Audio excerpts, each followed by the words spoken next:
नमस्कार। स्पॉटलाइट में आपका स्वागत है। मैं हूं आपके साथ ब्रजेश चौक से। उत्तर प्रदेश में शांति से रामनवमी और हनुमान जन्मोत्सव मना। सैकड़ों जुलूस और धार्मिक यात्राएं निकली, लेकिन विवाद तो दूर, कहीं तू मैं तक नहीं हुई। जबकि देश के कई राज्यों में हिंसक घटनाएं और दंगे हुए, यूपी में ये शांति और सद्भाव आगे भी बना रहे, इसके लिए योगी आदित्यनाथ ने एक्शन प्लान तैयार किया है। सरकार अलर्ट मोड पर है। सीएम ने पुलिस और प्रशासन को सख्त निर्देश दिए हैं। ईद और अन्य त्योहारों को देखते हुए अफसरों की छुट्टियां रद्द कर दी गई हैं। लाउड स्पीकर की आवाज़ धर्मस्थल से बाहर ना आए, इसके भी आदेश जारी किए हैं। और आयोजकों को ऐसा शपथ पत्र भी देना होगा कि प्रदेश का सौहार्द न बिगड़े। हालांकि सीएम के आदेश ने सियासी रूप ले लिया है। विपक्षी दल सरकार के इस फैसले का स्वागत भी कर रहे हैं और इसे अल्पसंख्यकों के साथ जोड़कर सवाल भी उठा रहे हैं। अब सवाल यह है, क्या मस्जिदों पर भी यह नियम लागू होगा, या विपक्ष जो आशंका जता रहा है सरकार की भी वही मंशा है? इसी पर चर्चा करेंगे, लेकिन उससे पहले देखिए हमारी एक खास रिपोर्ट।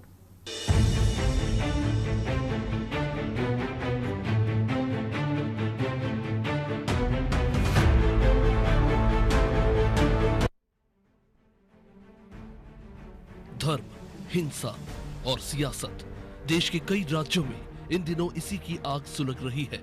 फिर चाहे वो बीजेपी शासित राज्य हो या फिर कांग्रेस शासित या फिर आम आदमी पार्टी की ही सरकार क्यों ना हो।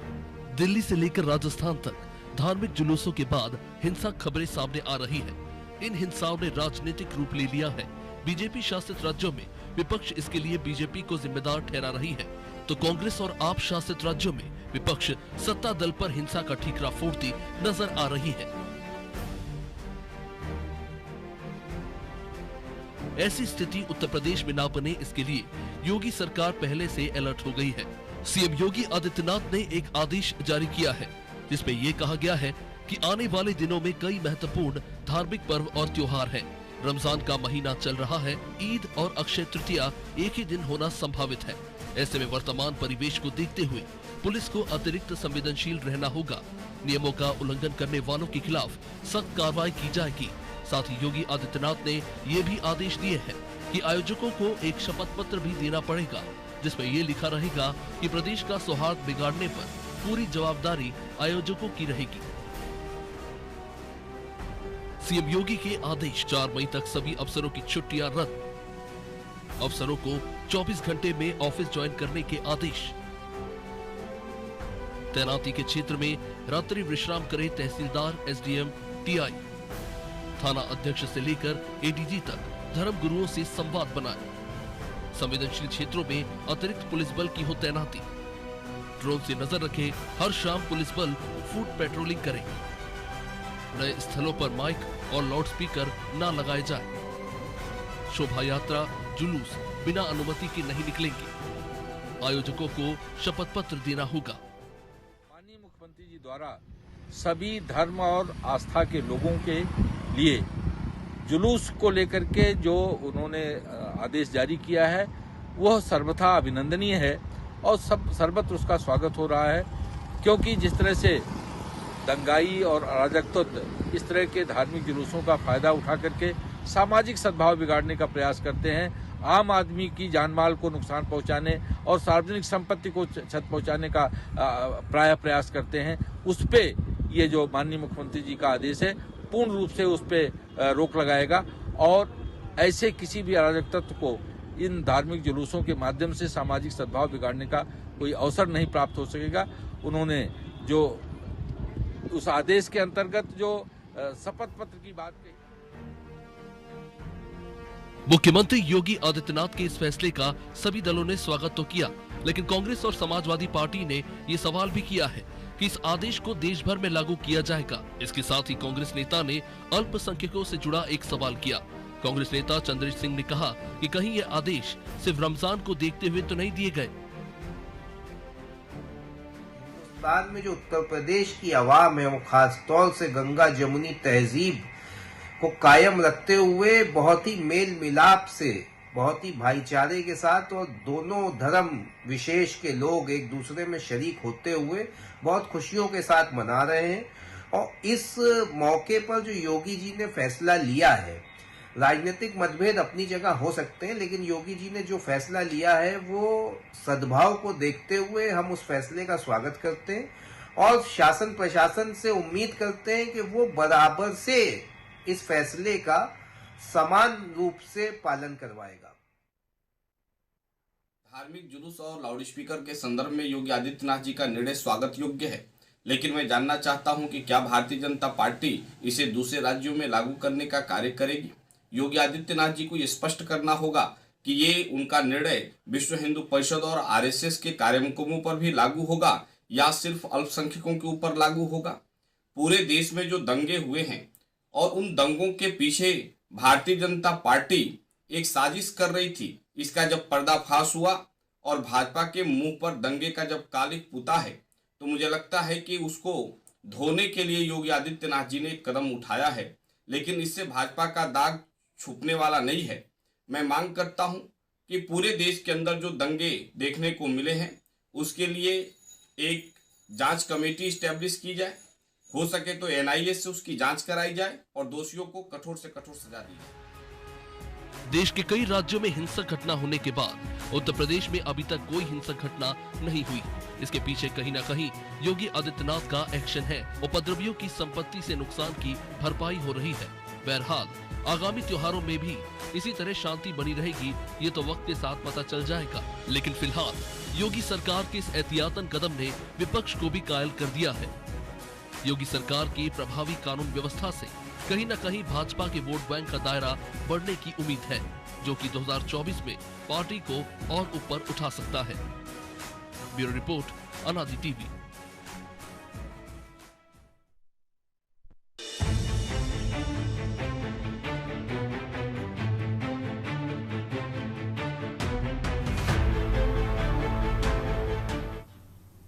एक्शन में योगी, इस मुद्दे पर चर्चा के लिए हमारे साथ मौजूद हैं कांग्रेस प्रवक्ता शान खान, बीजेपी प्रवक्ता केसी जैन, सपा नेता मोहम्मद सैफ और वरिष्ठ पत्रकार सैयद रजा रिजवी। आप चारों मेहमानों का बहुत बहुत स्वागत है। रिजवी साहब, शुरुआत आपसे ही करेंगे। वैसे हम कांग्रेस की बाइट सुन रहे थे, वो तो उत्तर प्रदेश की बात ना करके पूरे देश की बात करने लगे कि ये निर्देश क्या पूरे देश में लागू होंगे। शायद वो भूल गए कि योगी आदित्यनाथ उत्तर प्रदेश के सीएम हैं, देश के पीएम नहीं है। लेकिन रिजवी साहब, आप इस आदेश को किस तरह से देखते हैं?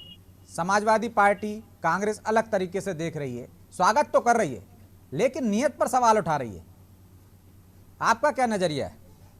देखिए विजय जी, सबसे बड़ी बात यह है कि विपक्ष स्वागत तो कर रहा है, शुरुआत तो स्वागत की उस पर टीका टिप्पणी जो कर रहे हैं, लेकिन शब्दों में स्वागत किया है। ये एक लोकतांत्रिक पद्धति बहुत मजबूती से चले, ये एक बहुत अच्छा साइन है कि लोकतंत्र में अगर विपक्ष भी सरकार के अच्छे काम को अच्छा कहता है, जाहिर सी बात है कि नुक्ताचीनी करना चाहिए कि विपक्ष के लोग अगर सीधा सीधा कह देंगे साहब बड़ा अच्छा काम कर रहे हैं, तो फिर कांग्रेस को पूछने की जरूरत क्या रहेगी जनता को, फिर जनता बीजेपी को बैठाती रहेगी।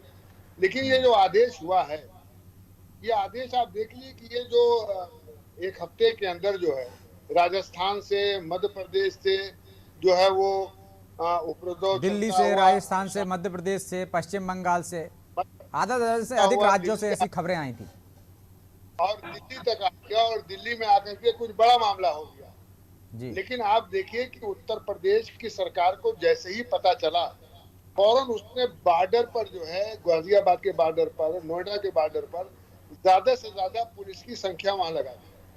देखिए ऐसा है कि ये जो आदेश है कि नमाज जो है वो मस्जिदों में पढ़ी जाए, सड़क पे ना पढ़ी जाए, लाउड स्पीकर जो है वो ऐसा हो कि उसका बाहर जो है आवाज ना जाए, ये कुछ ऐसी चीजें मैं आपको बस आधे सेकंड में ये बताना चाहता हूँ जी कि मोहम्मद साहब जब मक्के से हिजरत करके मदीने गए थे, तो मदीने में जाकर के जहां उनका ऊंट रुक गया वो वहीं रुक गए, और वहीं रुकने के बाद उन्होंने बिलाल हबशी से कहा, हबश के रहने वाले थे, काले थे बिलाल, कहा कि भाई ऐसा है नमाज का टाइम हो गया, तुम अजान दो।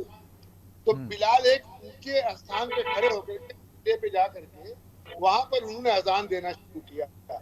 अजान का मतलब ये होता है कि लोगों को बुला लिया जाए, नमाज का वक्त हो गया है और आप आकर के नमाज पढ़ो। तो उस वक्त लाउड स्पीकर नहीं था, बिना लाउड स्पीकर के ही अजान हो रहा था।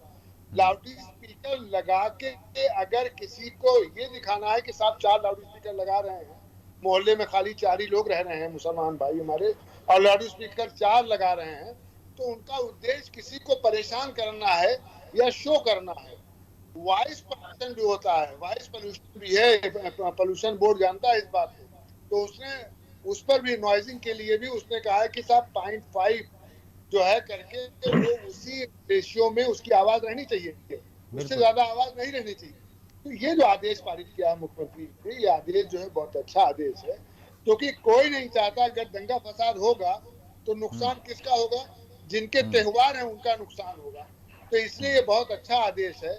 और जाहिर सी बात है कि 5 साल कोई दंगा ना होने से ब्रजेश जी आप जान लीजिए मुसलमानों का नुकसान नहीं हुआ। नहीं दंगा होता था, मुसलमानों की दुकानें जलती थी, मुसलमानों का घर जलता था, मुसलमान सभी को दोनों तरफ से ही नुकसान होता था। मोहम्मद सैफ साहब, आदेश की तारीफ तो रिजवी साहब भी कर रहे हैं, आपने भी अच्छा कहा है, लेकिन आपको सरकार की नीयत पर शक क्यों? आप ये क्यों कह रहे हैं कि रमजान को देखते हुए ये आदेश दिया है, बाकी के लोगों पर राज्य लागू होगा कि नहीं होगा? शक क्यों? आदेश से सभी पर लागू होगा। नहीं, ये शक की निगाह से ना देखा जाए। अगर आदेश से जारी हुआ है तो ये आदेश ऐसा नहीं है खाली रमजान के लिए और ईद के लिए है, कोई ऐसा नहीं है। ये तो विपक्ष का काम है ना, इसलिए कोई मोहम्मद सैफ से पूछ रहा हूं मैं, रिजवी साहब, कि आपको शक क्यों? आप उसको रमजान से क्यों जोड़ रहे हैं? विपक्ष अपनी भूमिका जरूर निभाएगा, किंतु यह जो मुद्दा उठ रहा है यह पूरे भारत में पूरे बढ़ता हुआ है, अब हमारे उत्तर प्रदेश में भी कदम रख चुका है। आखिर ये दंगे भड़काए कहाँ से जा रहे हैं और ये अजान का मुद्दा कहाँ से उठाया जा रहा है? भाई अगर कोई मामला ऐसा था धर्म गुरुओं से संपर्क करके उनसे वार्तालाप करके काफी चीजें जो कि स्पष्टीकरण किया जा सकता था, किंतु यह मुद्दा जो उठाया जा रहा है केवल का केवल दंगा क्यों उठाया जा रहा है। मानता हूँ कि जो दीपक पांडे जी थे कमिश्नर नासिक के, उन्होंने बहुत अच्छा प्रस्ताव दिया, बहुत अच्छा सुझाव दिया, उन्हें अच्छा पारित किया। मैं उनका सम्मान करता हूँ, इसको राज्य सरकार का भी सम्मान करता हूँ इस बात का, उन्होंने स्वीकार किया। लेकिन ऐसी नौबत आने की आवश्यकता ही क्या थी? मान लीजिए आज आपने सुझाव कर दिया कि उनके सुझाव पर मानने के बाद आपने इस चीज को ठंडा कर दिया, लेकिन जो मामला गर्म हुआ वह कहाँ से गर्म हुआ?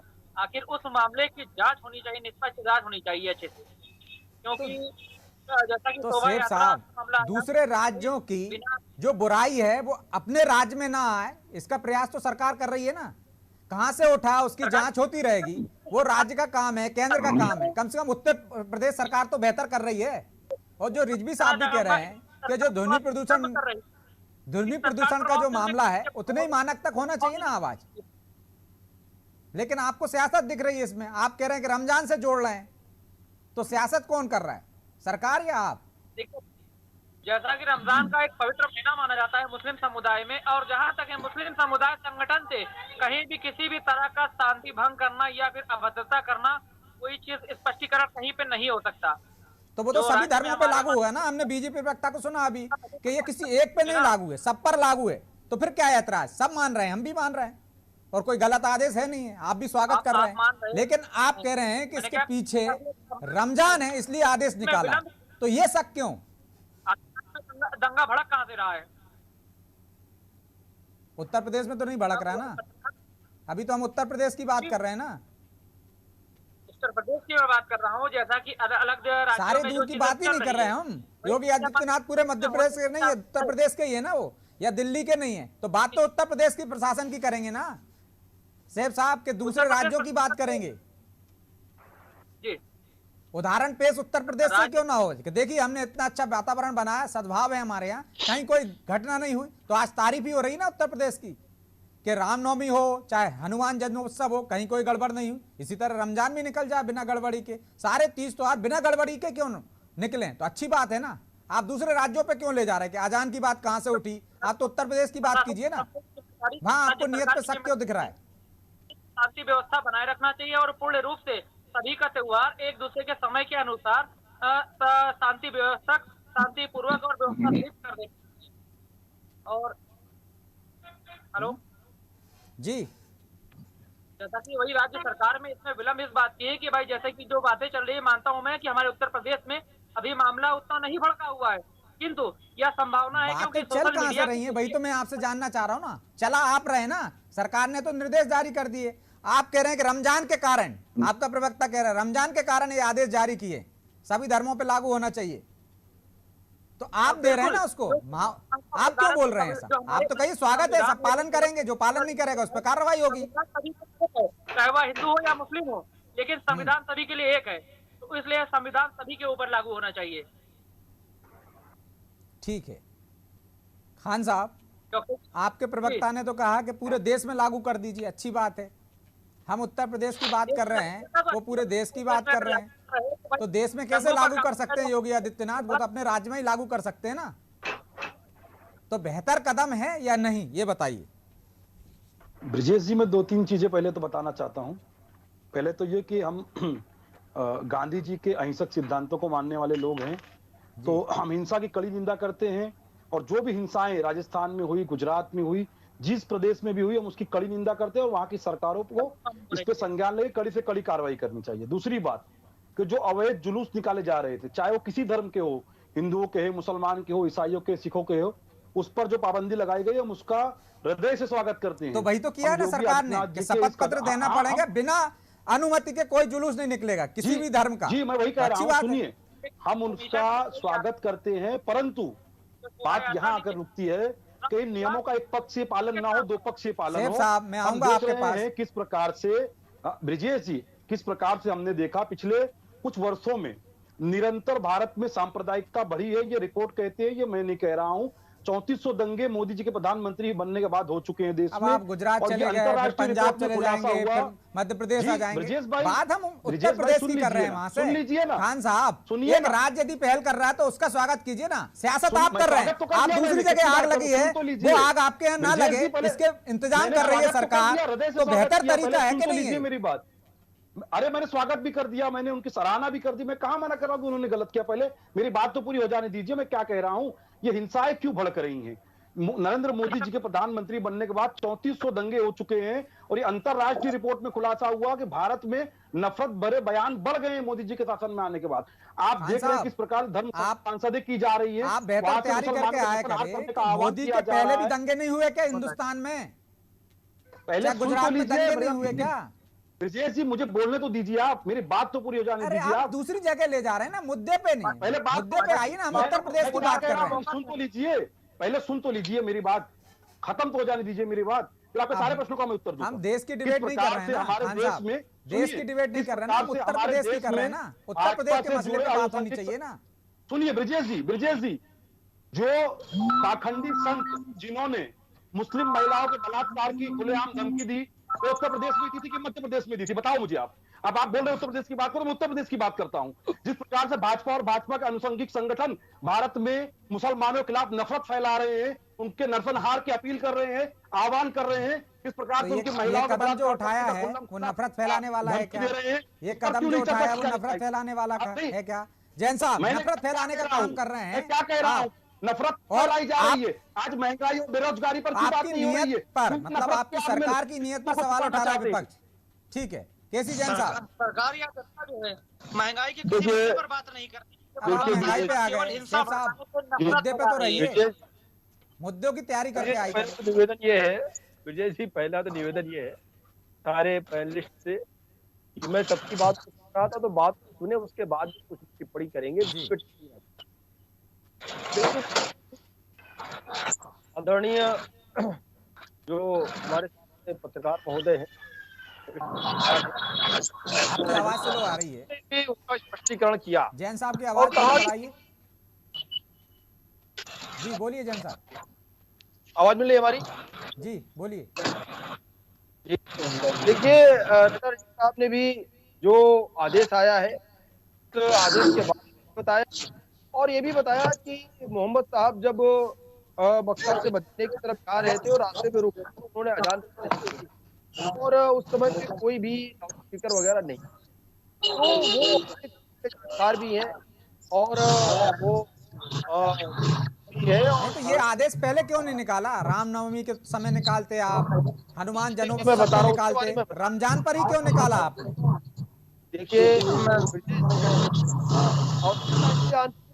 अभी जैसा कि आपने समीक्षा भी की कि अन्य प्रदेशों में जिस प्रकार से दंगे भड़क रहे हैं, या जिस प्रकार से घटनाएं हो रही हैं उस तरीके की घटनाएं ना होने पाए, इसलिए इस तरीके के आदेश की आवश्यकता पड़ी। दूसरी बात यह है कि ईद के दिन ही अक्षय तृतीया पड़ रहा है, और अक्षय तृतीया जो अपने हिंदू समाज में अपने धार्मिक कर्मकांडों के लिए, धार्मिक अनुष्ठान के लिए बहुत ही अच्छा दिन माना जाता है। बहुत सारी शादियां भी इस अक्षय तृतीया के दिन होती हैं। ऐसे में चूंकि ईद और अक्षय तृतीया दोनों साथ साथ पड़ रहे हैं, तो हमें लगता है इस चीज को भी ध्यान में रख करके कि कहीं पे सौहार्द न बिगड़ने पाए, ये तो अच्छी बात है। तो जो लाउड स्पीकर का जो नियम आपने जो आदेश जारी किया है, साफ साफ शब्दों में बताइए, मस्जिद पे भी लागू होगा क्या, या जो नए आयोजन होंगे उन पर होगा?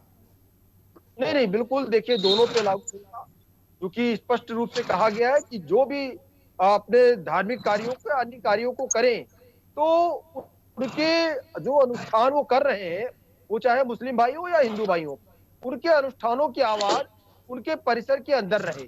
इस तरीके के वो लाउड स्पीकर का भी इस्तेमाल करें तो अपने अंदर करें, यानी कि जो स्टैंडिंग माइक होता है उसका इस्तेमाल वो लोग करें, रूम माइक जो होता है, रूम लाउड स्पीकर होता है, उसका इस्तेमाल करें, ना कि बाहर लगा करके इस तरीके का कोई कार्य करें। एक तरह से अजान को लेकर जो आवाज उठ रही थी, आपने उस पर रोक लगा दी कि अजान उस तरह से नहीं कहेंगे। आप अंदर कैसे कर सकते हैं? जो अजान तो लगातार आ रही थी, तो उसी पे रोक क्या?